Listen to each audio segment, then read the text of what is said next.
Hey, Ezra Hashem, today's daf is Masechta Baba Basra, daf Kuf Nun Beis, 152, and we're starting at the top. Itmar. Okay. We're discussing over here again the gift of a shchiv merah, person on his basically deathbed.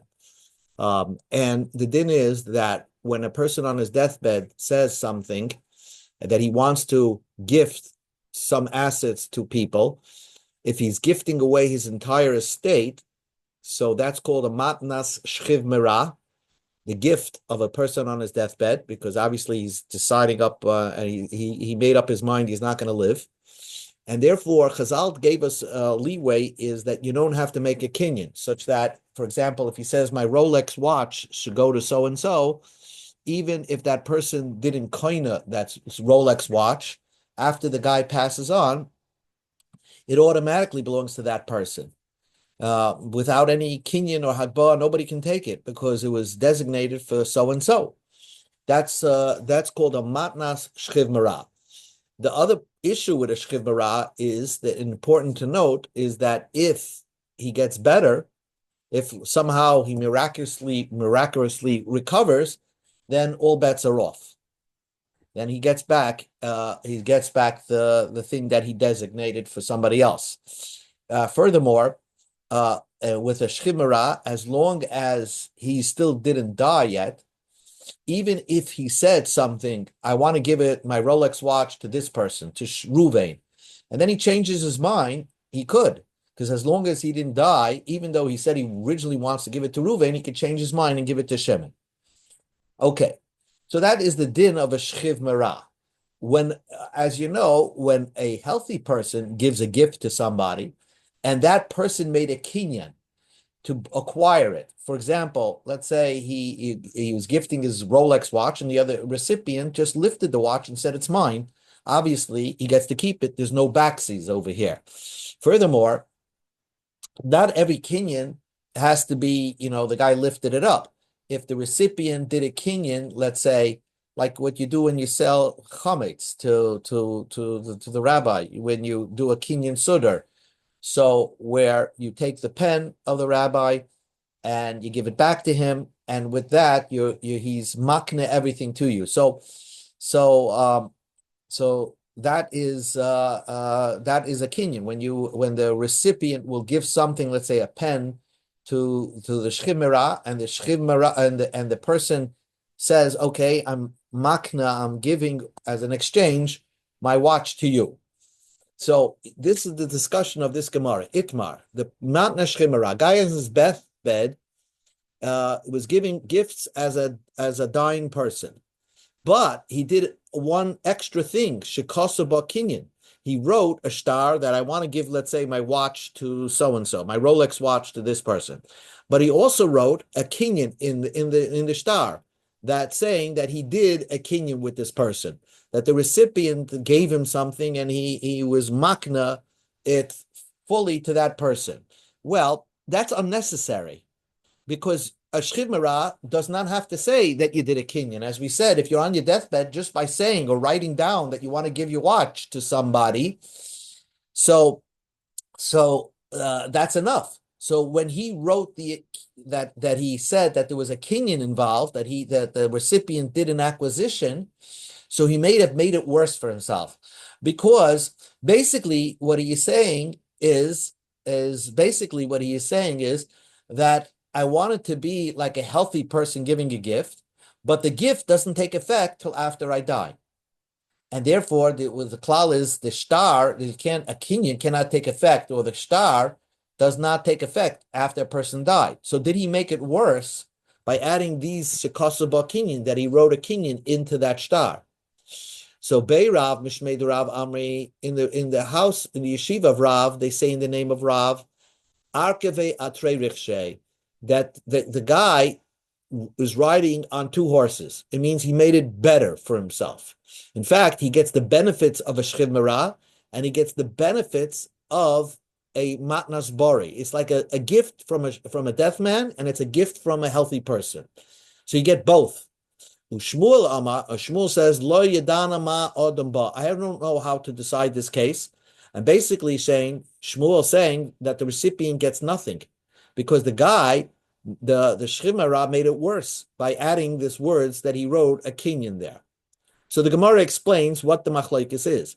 Bei Rav, Mishmei de Rav Amri, in the name of Rav, they say, Arkave Atre Rikshe, the guy's riding on two horses because Harehi Kamatnas Bari, it's like a healthy person giving a gift, and Harehi Kamatnas Shchimera, it's like a person on his deathbed giving a gift. So how is it that way? So again, Harehi Kamatnas Bari, it's like a healthy person giving a gift.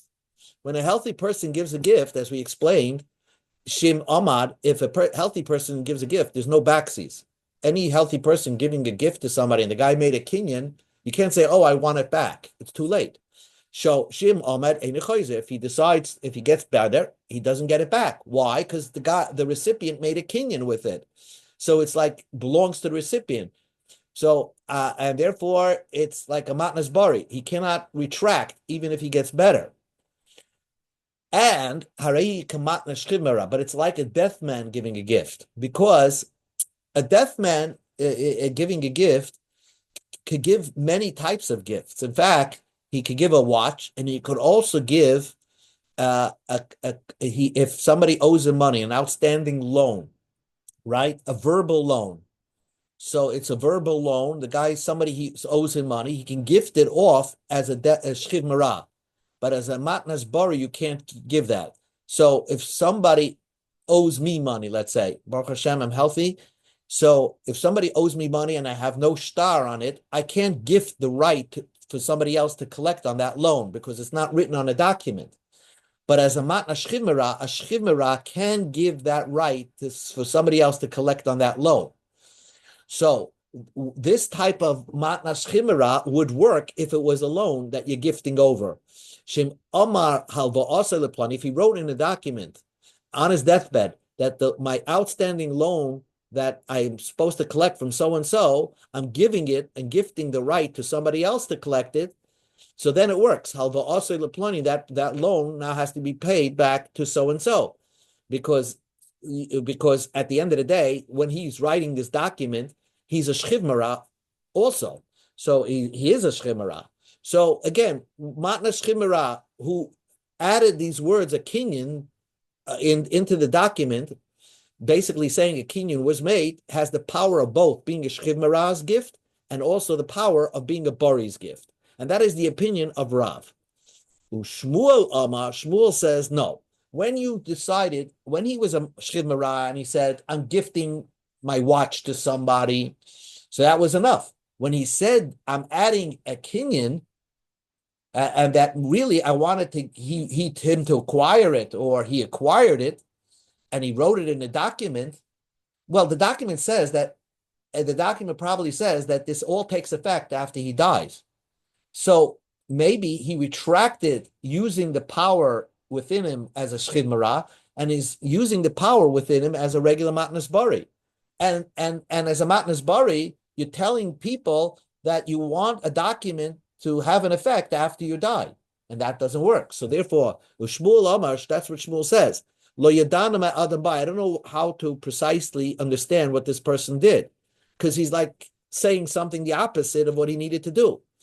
Maybe when he made a kinyan, shema lo goma lahaknoisoi el b'shtar. Maybe he only wanted that that this should be given over to the recipient only with a shtar, and to take effect after the person dies. As in matnas bari, that doesn't work. Vein shtar la'achamisa. A document cannot take effect after the death of a person. Only a matnas shchivmera can take effect after a person dies. It's very interesting. When you're a healthy person that gives a gift, you can't say, I'm a healthy person giving a gift and I want it to take effect after I die. That doesn't work. If a person's on his deathbed, Chazal gave you a special power that you can make a gift after you die, for whatever reason, but that works. But as a matnas bari, you can't work. And therefore, when he's added this kinyan into the document, maybe he regretted giving it as a normal shchimera gift, and maybe he wanted to give it as a matnas bari gift, not understanding that if you want it to take effect after you die, it's not going to work. So that's the machlekes between Rav and Shmuel. Do we give two powers to the person or nothing, or it's a worthless document? So now that the Gemara says the opinion of Rav and Shmuel, the Gemara asks the question: the Rav and the Rav are the Rav, the Shmuel are the Shmuel. There was a contradiction between Rav versus Rav and Shmuel versus Shmuel, because the Sholach Rei Rav and Mishmei Ravo have a yodi the Sholach Rab Lazar legoy l'b'shem Rabbeinu. Rab Lazar, who lived in Israel, sent to Babylonian.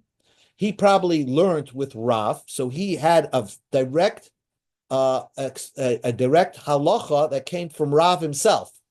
Okay, what would Rav say? Rab Lazar said, Shchiv Mara, a guy on his deathbed, Shamar, who said, Kisvu, right, Utnumana lePliny, and give $1,000 or money to somebody, to so-and-so, to Pliny. Umeis, and then he died. Right? So he said, write up this document and give it. Well, isn't it similar to saying that I want to give as a Shchiv Mara, but I also want him to have a star along with it to show that I really meant to give it to him. And so Rav said, you would think Rav would hold that you give it to him, you give the money to that person after the Shchiv Mara dies. So Rav said, Ein kaisvim v'noisen. You don't give it after the guy died. You don't write the star, you don't give the money to that person, because Shema loy gamalak noisel b'star. Maybe the guy on his deathbed only thought that he wants to gift the money to that person with a star, and the ein star lachamisa, and you want to write the star after he died. You can't write it up after he died. So that is a steer between Rav and Rav. You don't give him the power of a Shchiv Mara's document and a Bari's document. You say that he meant that it should work with a star, and the guy misunderstood that a star could work after he's dead. So Rav said, don't do anything. So that's a steer against Rav and against Rav. But the halacha is kaisvim v'noisen. Rav Shmuel says just the opposite. You do give a star and you do gift it out. You do give it to that person. So how do you resolve the contradiction between Rav versus Rav and Shmuel versus Shmuel, where Shmuel says it has the power of a matna shchiv mara? Answers the Gemara: Kasha the Rav Kasha, the Shmuel Kasha the Shmuel. That's the Gemara's question. It's this contradiction between Rav and Shmuel and Shmuel. Answers the Gemara: the Rav like Kasha. It's not difficult. Rav versus Rav. The konimine. The first case that we talked about over here was matna shchiv mara. He said, let's say, even he doesn't have to write it, but let's say he wrote in the document that I said that I'm gifting my watch, my Rolex watch, to this person, and he made a kinyan in it, and the recipient made a kinyan in it. So there, it took effect right away.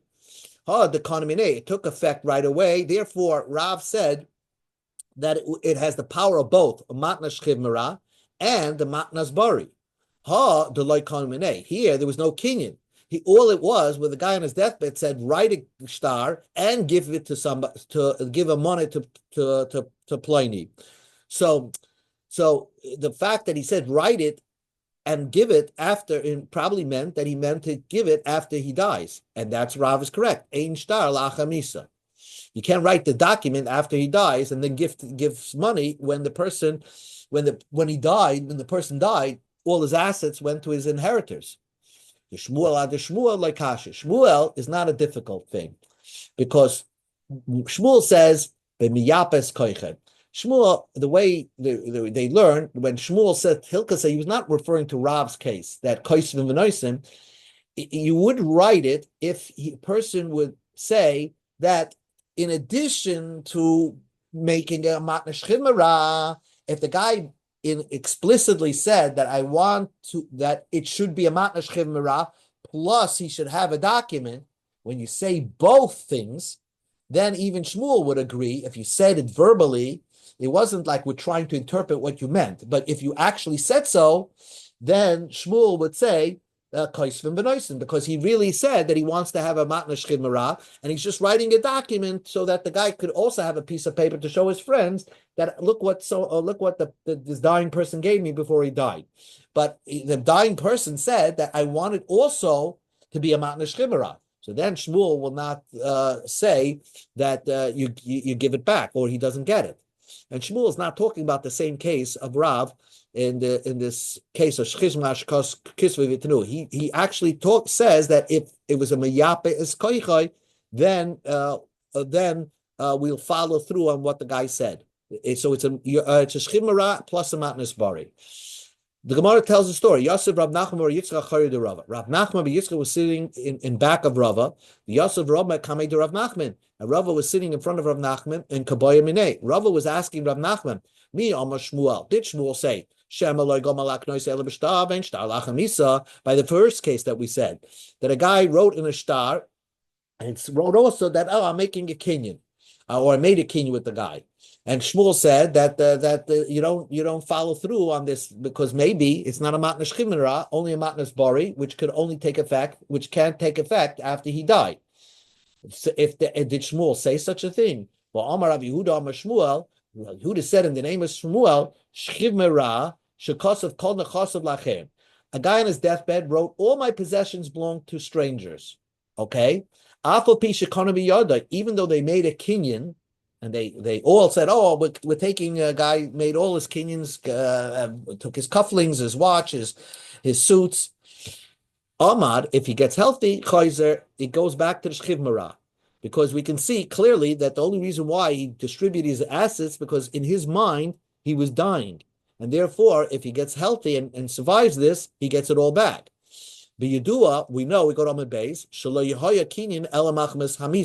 that the reason why he was gifting it all away is only because the person was dying. And so therefore he gets it back. But if the guy dies, the makabel of the recipient gets it. So the question they asked Rav Nachman was Rav asking Rav Nachman, maybe the fact that they took a kinyan was that maybe he wanted this whole thing to take effect after he dies, and the kinyan was to show that it's a matnas bari, not a matnas chimera. So how did Shmuel say that if he how does Shmuel imply that if the guy dies, the recipient receives it? Maybe he wanted it only to take effect after he dies with the kinyan, and of course you can't do a kinyan after the kinyan cannot make something take effect after he dies if it's not a matnas chimera, if you call it a matnas bari. So Rav Nachman answered Rava v'achvele biyadei. He showed him like a thumbs up and v'ishtik, and then Rav Nachman was quiet. Kikam, when Rav Nachman got up, Rav Nachman by Yitzchak, who was behind Rava, he didn't know what went on over here. Amar Rav Nachman Yitzchak Rava, Rav Nachman Yitzchak to Rava, my achvila. What did he show you? What does this mean? A thumbs up. Amalei. So Rava explained to Rav Nachman Yitzchak that Rav Nachman explained to me b'miyapes koicha, that case is talking about where the person giving the gift was trying to make it even better. He said explicitly that I want it to be a matnas chimera. I want it to be a matnas chimera, but I want a kinyan to happen also, so to show that I really, really mean it. Whatever he wants it, it's like a display. But really, he said it clearly that he also wants it to be a chimera. That's why it works. What's called miyapes koiche, making somebody stronger. Rav Chizda, the kanina menei moisif al matnas on the day. I'm making this kinyan in addition to the matnas chimera, to the gift. So even then, if you said it, explicitly that you want it to remain a matnas chimera, but you're just doing the kinyan for a showcase, so then it remains a matnas chimera, and therefore Shmuel would agree that after he dies, he gets to keep it.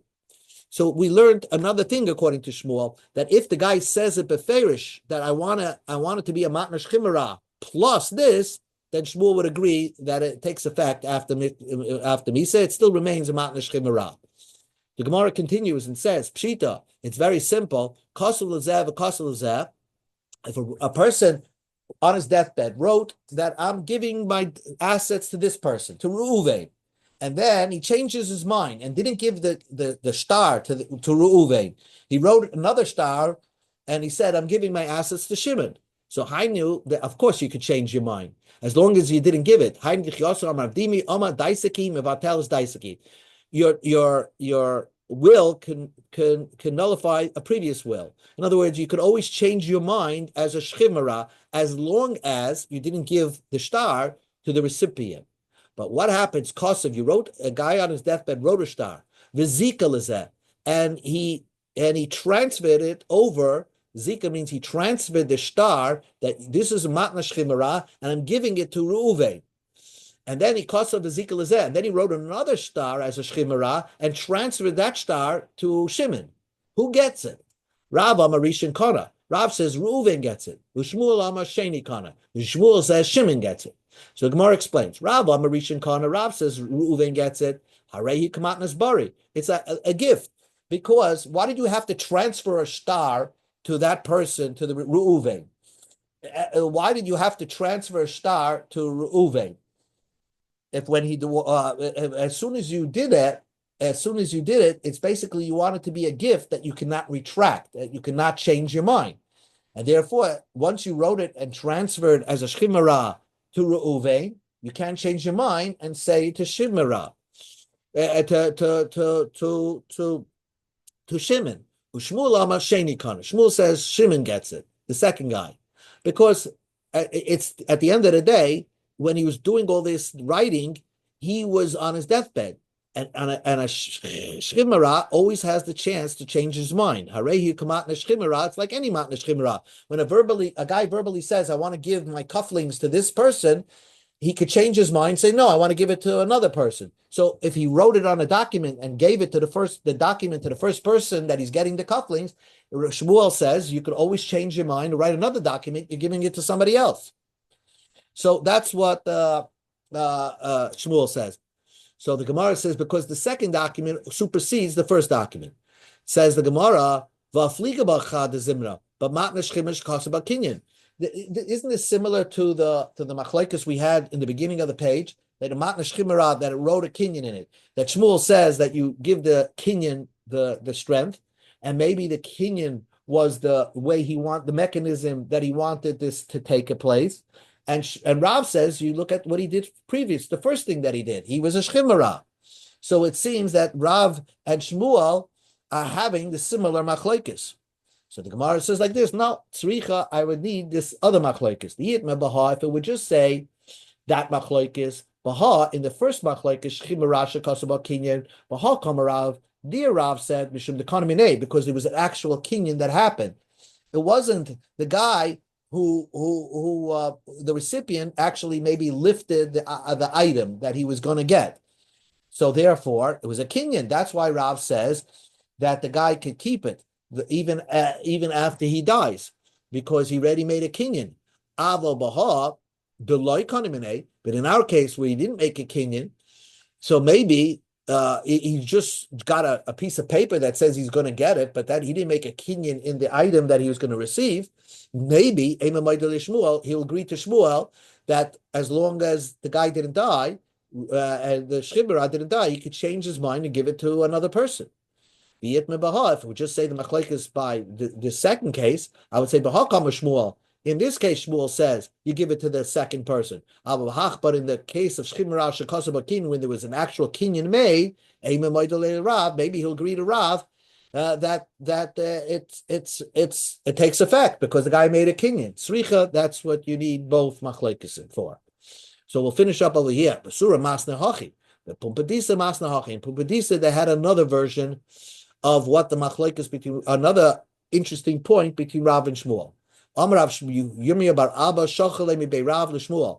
sent from the house of Rav to Shmuel. Yilamdeinu Rabbeinu, teach us, Rabbi. Shchimera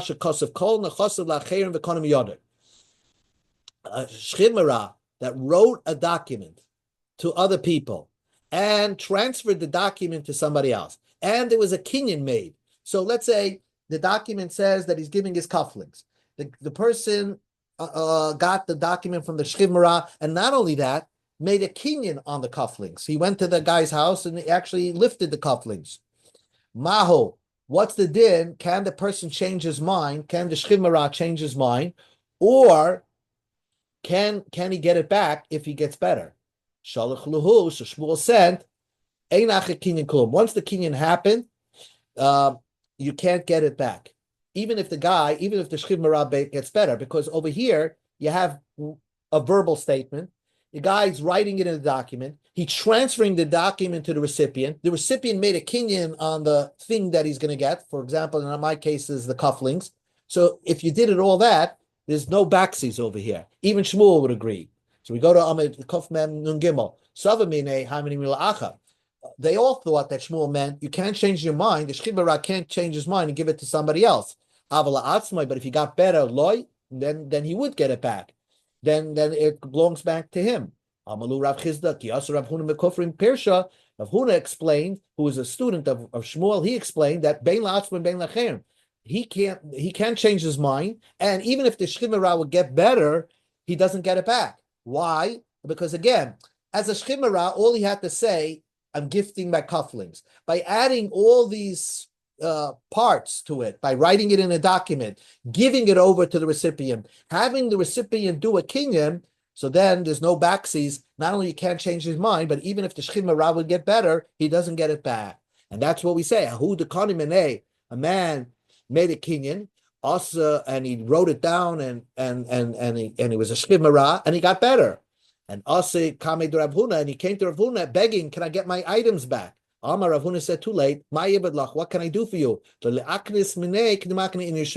didn't do like a normal shchimara. If you really want to be a shchimara, all you have to do is verbally say something that you're giving it to somebody else. The fact that you didn't do that showed that you really wanted to gift it to the recipient. You wrote it down, you had the recipient do a kinyan, so then there's no backsies, even if you got better. So that is the sugya between Rav and Shmuel. Okay, we'll continue it Be'ez Hashem tomorrow. Oh, thank you. Yes, Kayach.